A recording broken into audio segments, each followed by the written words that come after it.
Maryanne, not Ginger, Haggerty, from the Gilligan's Island, surviving Gilligan's Island this year. It's been a year, hasn't it? Yeah, I know.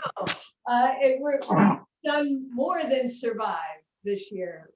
I would consider what we've done thriving. From everything from the most basic necessity for all of us, which is a pool, right? That's that's the number one uh, necessity for us all, besides our basic food and water and shelter. But the this year has proven to be a year that's taken the best of all of us to make the best of everything. So I'm gonna put up a screen sharing here, and our topic today is basically ask Maryanne. So you can ask me at any point if you like to. And let me just bring that back up. There we go. So you might recognize this island. A few of you might recognize this. This is my version of Gilligan's Island. Woohoo, Sanibel! Yes, I've been shipwrecked there many times. But it is an island that we've all come to know and love, and where we find our survival skills of what we do on a daily basis too.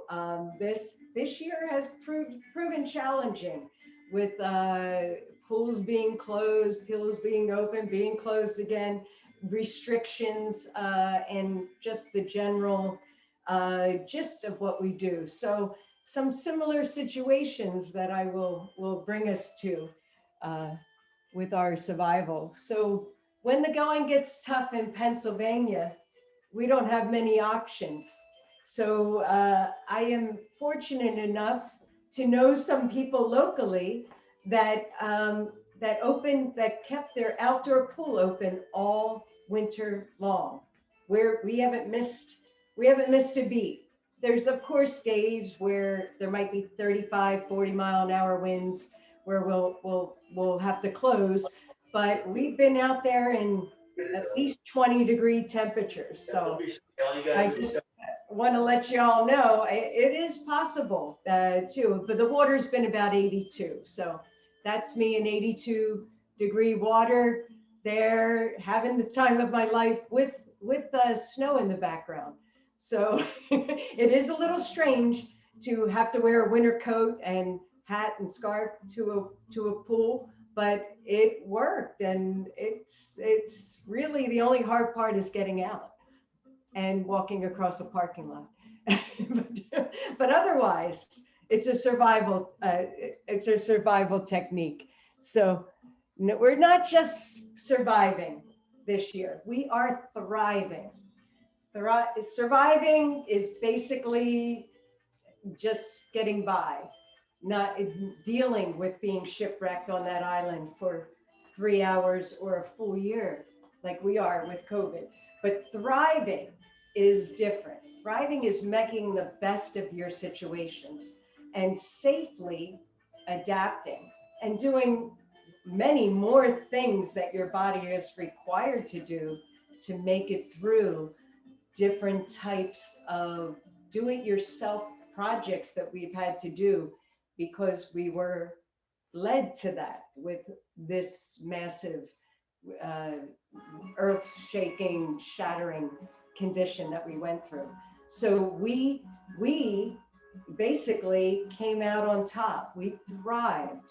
We were looking at functional movements that maybe we didn't have to do before, that now we did have to do. Did we ever think that we would be cooking so much? Did we ever think that we would be doing scavenger hunts for toilet paper in a store? Did we ever think that shopping would be a different experience than it has been, too, in addition to maybe even just fixing things around the home? So there was so many different situations that we had to deal with, but we did a lot more physically from a well-rounded variety than we ever have before, too. Some of you have different experiences than you would have had before the restrictions that we had this year. Yeah, it was a lot there. So we actually had to go through all the seasons. And here in Pennsylvania, we have winter, spring, summer, or fall. And I know that's another song, but yes, we had to make it through all the seasonal challenges. And this winter was a really hard winter, right? I guess our northern friends in Canada can attest to that too. And it was more snow, more ice than we've had in at least 5 or 10 years. So none of us got used to it. We were used to not having to deal with it. This winter, we had to shovel more. We had to do more snow cleanup just about every other day for a couple months. So that was tough, but we became physically stronger, hopefully, safety-wise, not hurting our backs, and all the different challenges that came with, and the restrictions that we had to, once again, not just survive, but thrive with. So making it through those seasons. So here we have one of my fellow, I know it looks cold, but this water was pretty warm. This is a friend from Norway who doesn't seem to be bothered by the cold at all, but she just got out there and made snow angels. Later told me it was ice, but she did, the Norwegian blood, I guess, is able to deal with that, and she was fine with it. But she also got right in the pool and did the snow angels right there too. So we made it work, whatever it may be. So the functional movement here is what we may not have been in condition for, and now what we actually became in condition for. Okay, we were discovering how to navigate through these really tough waters that just went for an entire year and more. And so we really had to learn here how to develop strength and power safely. That was a big part of our survival and thriving, so that we didn't get injured during this time. So functioning and strengthening in all planes of motion was required. We could not any longer just do things in our basic sagittal plane. We had to develop into other planes that required a lot of functional movement for the body, whether we created rotation in the body or we were resisting the rotation in the body. So we were progressively rebuilding our bodies, our strong foundation. We were trying to not only build, but rebuild what was there due to lack of activity, which quarantine sometimes meant to people sit on the couch, but it didn't have to be that way. It had to be where we would develop a variety of techniques and skills to build upon our foundation. And if that foundation was weak, we could build it up and strengthen it even more too. So I don't know if you guys have heard, I just heard today that the COVID-15, the weight gain of COVID is what they were saying was 15 pounds. Now they changed it to the COVID-20 just today. So and the reason being lack of activity, sitting home, eating more, you guys know that. It's all why we got into what we do to help people stay in condition and to make them better and stronger. Maryanne, Yes, yes. this is Ruth, and I'm Hey. traveling, and I'm wondering if you could turn the music down, because Okay, thank you. Yeah, I just, yeah, I was looking for my volume switch when I was talking. So I was, Thanks. yes. How you doing? I'm perfect. Got my 20 pounds in. You got your 20 pounds in? Okay. The COVID 20, I know, it's like the freshman 10, or I think they probably changed that too. Yeah, yes, it's freshman what is that? Oh, 40. Oh my goodness. I hope not. I hope not. But anyway, that's part of what we have there too. So functional movement and building on that foundation. Functional movement is needed now more than ever for daily activities of living. We no longer are specialized. We have to be good at almost everything now because of what we just went through this past year. So an ancient Greek physician, Hippocrates, said motion is life. It was over 2,000 some years ago. And yes, motion is life. That's what we have to do. We got to keep moving. We can't be sedentary. So in order to do it safely, in order to do it injury-free, prevention of injuries or rehabilitation of injuries, we need to first look at unblocking those roadblocks that can hinder our foundation, that basically cause pain and stop us from moving even further.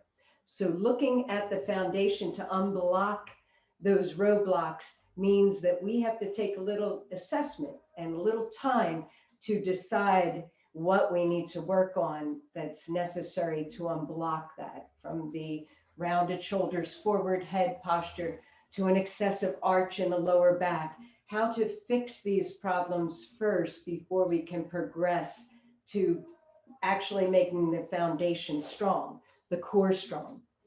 The activation of our next step would be to bring that muscular balance into the body, to activate what's weak that hasn't been stabilizing the body, and to keep that from hindering us from moving forward.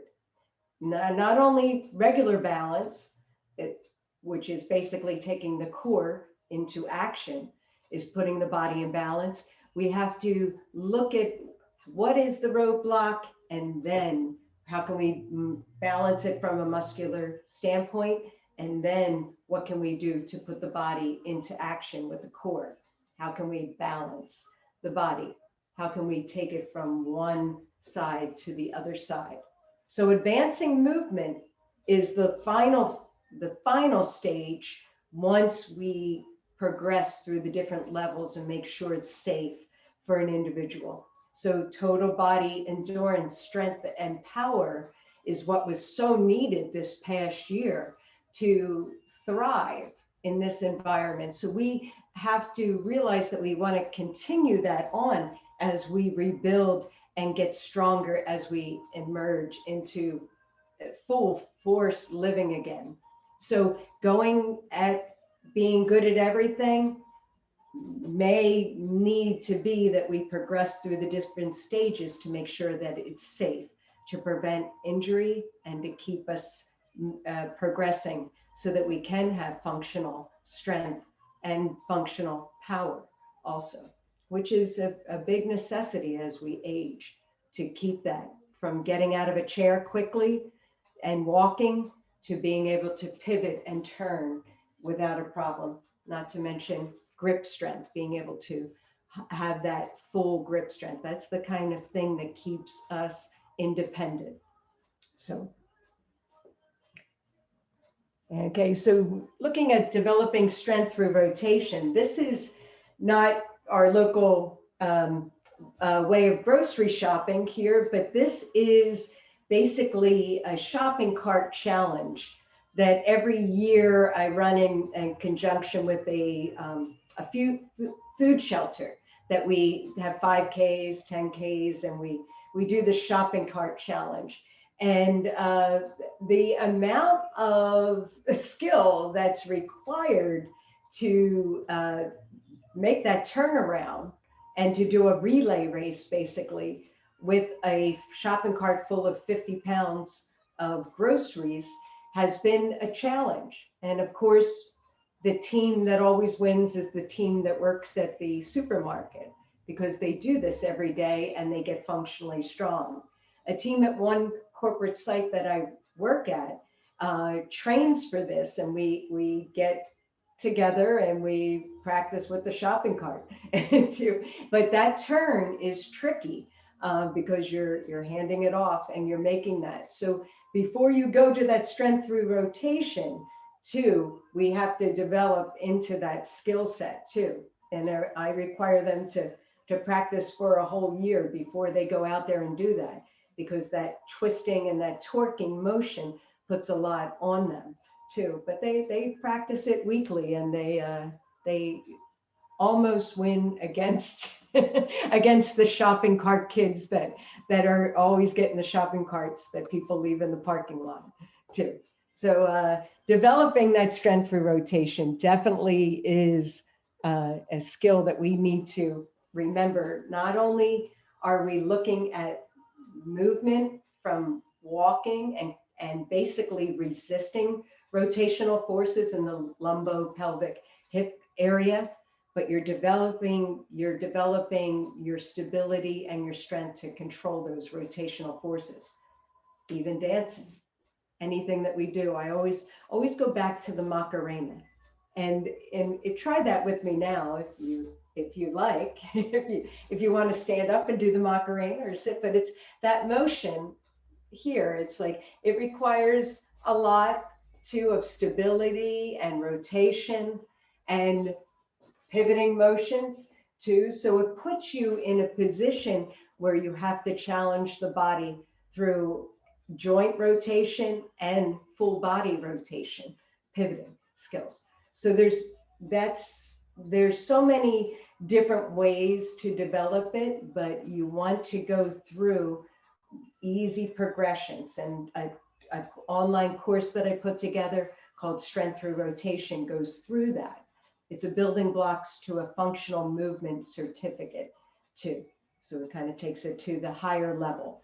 So there's many dominant side sports too, that especially in the springtime, we see a lot of injuries from doing one-sided sports, baseball, golf, tennis. It depends on the strength of the other side for the individual and how balanced their body is to start with as their foundation. So basically, we're looking at working through both sides, not only their dominant side, working through the other side. The triple extension of the knee, the hip, the ankle with rotation here is trying to keep the spine aligned as you rotate and pivot the whole body. So teaching that pivoting skill to both directions to keep the body strong in basically creating rotational forces both ways, not just one, two. So it's more than surviving. It's basically thriving on the island. It's basically what we're trying to do to rebuild and develop functional movement safely and healthy by balancing and strengthening the foundation, the activation, and the advancing for functional movement. Taking it through a three-part process that I developed so it would just make it simple to go from one level to the next level to the next level of foundation, making sure your breathing is good, making sure that you're breathing efficiently so that you can activate the deep core. Activation of the weak muscles for muscular balance, and then taking it from balancing activation, putting the core in motion, to advancing it to functional movement for strength and for power. Building on this, we build through strength through rotation, which helps to develop our strength in all different planes of motion, where we resist and create forces in through the sagittal, the frontal, and the transverse planes. And that way we can control deceleration of movement too. We have to practice that too. The landing techniques or the slowing down techniques on a follow through from a baseball pitch, and not just letting it go with the forces, but controlling it through our core, from our glute, our core, our shoulder, working it in a basically systematic way where the muscles fire in that sequence of events, basically glute, core, shoulder.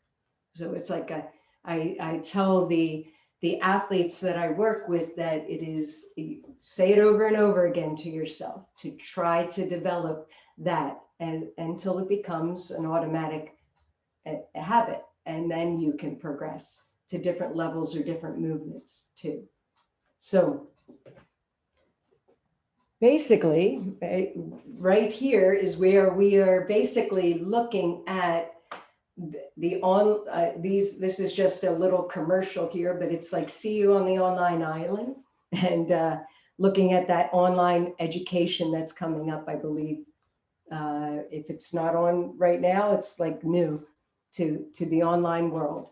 But right now, I want to stop for asking questions for Ask Maryanne, Not Ginger, on survival techniques through the island. I think I have, I'm going to check the chat here.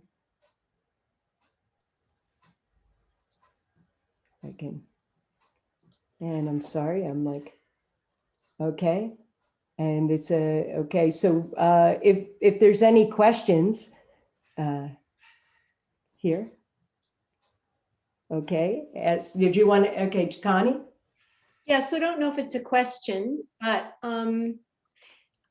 I find that the hardest muscle to get working is this one. And I, the one between the ears. And it seems to me that COVID, we have had all kinds of discussions about the mental engagement piece and the fact that COVID has caused huge problems with depression and people just feeling overwhelmed by what the world is throwing at them and how they've lost social contact and they can't see an end in sight, and things feel pretty desperate for a lot of people, both emotionally, mentally, financially, and physically. So I'm wondering, because I know you've been involved a lot with personal training and have kept, I think, some of that going over the closures of the past year. Do you have any wisdom about dealing with the muscle between the ears, about helping to get people off the couch, to get them motivated to see how this will help them, and that they can do it in their living room, they can do it anywhere? Like, do you have any little gems or things that came up that you've learned this year that are helpful? Connie, that is a fabulous point.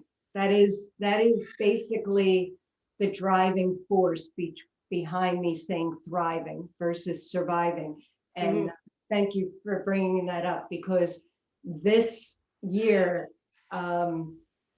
personally, I have learned so much. The whole world got changed in this year for all of us.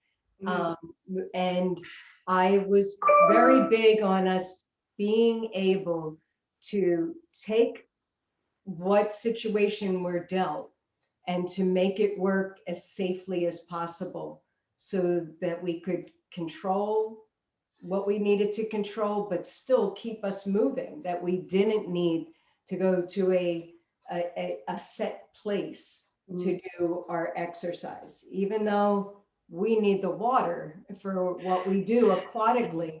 But we also, now that's a verb, aquatically, but we also need to find different avenues, because we live on land, and that's just the way it is.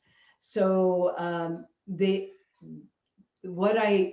I'm glad for being able to do video conferencing for many people. There were many that didn't want to stick with it, many that were challenged with it, tried to help them out through it. It went in webs and flows with people's schedules and with opening and shutting down and different things like that. But it did, I found that many times the little, if I made it a little bit less than we did before, like if we did an hour, I would make it a half an hour.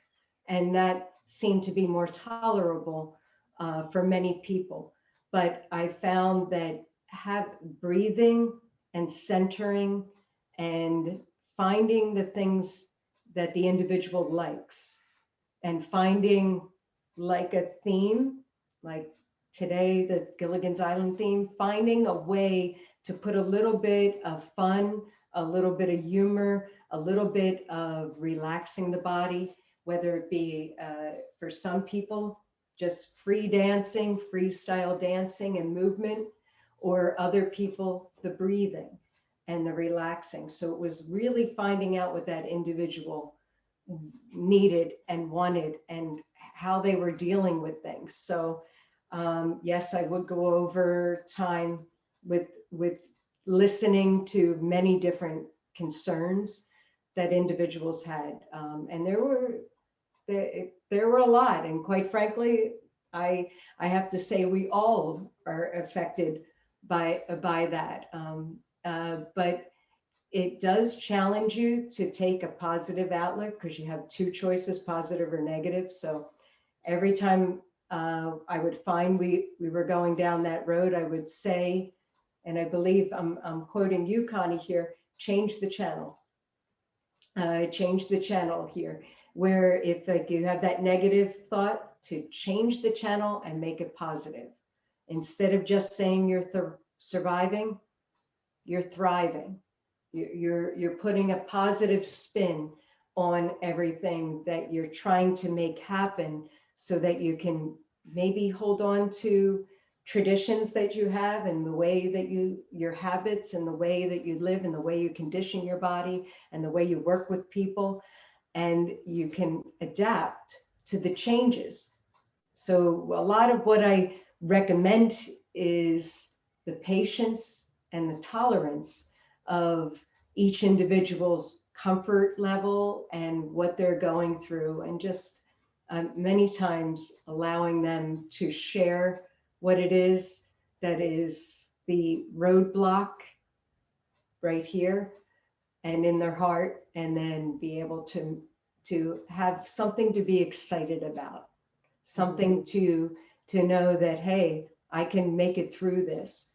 And we can't separate the physical from the mental.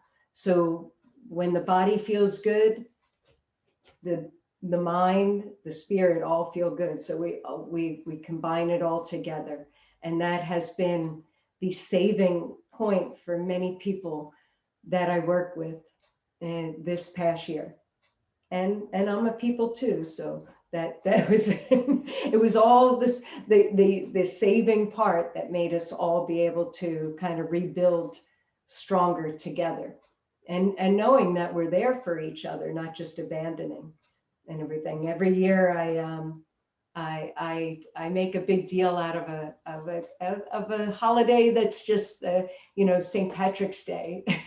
It's not because I want people to be Irish and everything, because I have 7 nationalities in myself, but I make a big deal of it because it's a silly, fun holiday. Yeah, what was that? It's a party. It's a party. It's something to have fun.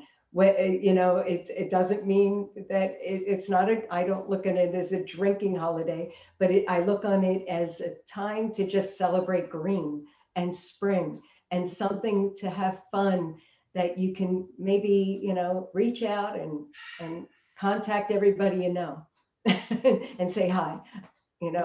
It's a different time of the year, but it's just one reason to just maybe just interject a little bit of fun. Every day it would be nice to do that. I don't think it's possible to do that every day because of the time it takes, but it is something that just, makes us think, okay, let's celebrate. What can we celebrate? What do we have to be thankful for that we can move forward and build on and make ourselves have better posture? Because I got to say, this year, boy, did I see some bad posture. And it wasn't for lack of the person having it to start with. It was the emotional draw that this brought to each individual. But if we can work through the physical to help with the whole person here, then that's our job and everything. That's what I love with I Chi and that centering that we have with that. Whether we do different movements that are fluid for the body and we allow the body to move in all different ways, it's amazing. Some people that would never have done anything with me that would require like a land tai chi or qigong type of motion were now open to it. So I saw a lot of good that came, that was flexibility wise, that I never saw before, and an increase in strengthening too, that somehow this camera that we share in this virtual world was allowing us to open a door that unlocked a different potential. It was not the same, but it was different. And some people, it allowed them to get by that. One gentleman that I worked with that was wheelchair bound after a stroke, and he was, I would go to his house before the pandemic struck and work with him a few times a week. And I found that he did much better on the virtual world, and he was more engaged, more into what he was doing than if somebody was physically there. He was good when I was physically there, but it was even better virtually. So it really depends on the individual. And there was a lot of depression there, but this, something with the camera and the TV just lit up. And maybe, maybe we're all like Ginger in a way, a movie star. Maybe we're not all Maryanne too, but each of those characters back on that island, they each had a different component that brought out a different part of maybe all of us too. I always bring Mr. and Mrs. Howe to the picture, the professor. Maybe all of us are the professors, right? Too, but it's all part of what helps to keep us going. So I thank you for that question, Connie. There. Okay, Maryanne, can you go ahead and stop your screen share so we can see you? Oh, I'm sorry. And then we do need to wrap up. If anyone has any last minute questions. Sorry. I have a comment. I'd like to thank Connie for making us feel we really were on an island with her parrots in the background. Oh, can you hear them? Sorry about that. I forgot to mute them. Oh, okay. I didn't see them. Yeah, anytime. Especially this time of day, because everybody's getting ready for bed and it's like chaos. Oh, I didn't even notice it, but thank you for bringing me a little bit of wildlife, right? to this island, this Gilligan's Island. Well, thank you. Any other questions before we end? I just wanted to throw in that sitting with a group of successful business people while they talk about their background and what they want to project, and that they have a definite feeling that it's not going back to normal, that there'll be less real estate by the companies. If you're coming in, you're coming, a couple of days every 3 weeks. And so I think that there are going to be more people who are sitting for business and commuting on the net than will be taking, airplanes. This was a high level group, but who don't have to travel no class, and I just found that very interesting. There are going to be a lot of people that are really sitting at the Zoom site. And so they're going to need a lot of help with all that pain in the lower back and pelvic region. And I just wanted to throw that out. I hadn't really processed that yet, that everybody's going to be having a different career. It's it's all, I think, how we adapt to, and thank God we have this option. Is Yes. Yes. it's really, I mean, I can't imagine if this happened maybe 20, 30 years ago. Yeah. I'd be sad if we couldn't communicate. Well, So think of 1918 when they went through 3 years of pandemic. They didn't Yeah. have Yeah. telephones. So, Uh, we are way luckier by comparison. oh yeah, wow, I know. Thank you for sharing, Maryanne.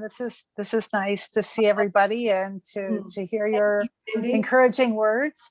I know some people are using stand-up desks now. That's an important thing to encourage people to change positions as much as they can and to look into different options like that that may just blossom with, post-pandemic.